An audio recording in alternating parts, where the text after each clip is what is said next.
Let's unbox this package mula sa The Good Stuff Supplement Shop. Siyempre, alam nyo na yan, panibagong package, panibagong supplement na naman. Huwag na natin patagalin pa, buksan na natin.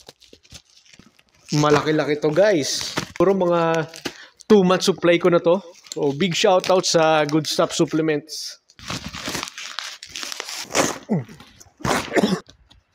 Bayan.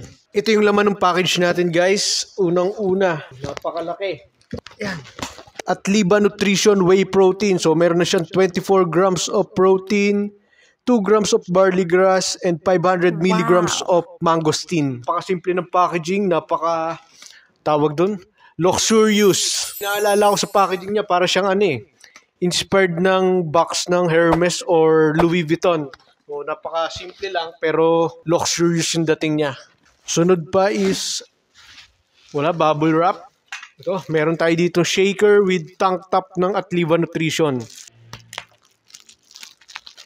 Ako nabuksan, di ko matanggal yung tape. Pero ito, shaker ng A1, then tank top ng Atliba Nutrition. Solid. Meron pang laman yung ating box. 10 servings naman ng Atliba Nutrition, whey protein, same lang din. Then, meron tayong eco bag ng Atliba Nutrition din.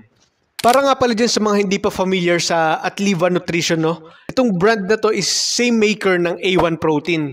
Oh, ito A1 Protein. Alam nyo naman, pag A1 Protein, subok na. So ito, bagong product nila. Abangan nyo sa mga susunod nating TikTok videos, i-review natin to. Pero itong Atliba Nutrition guys, available din sa 75 servings box.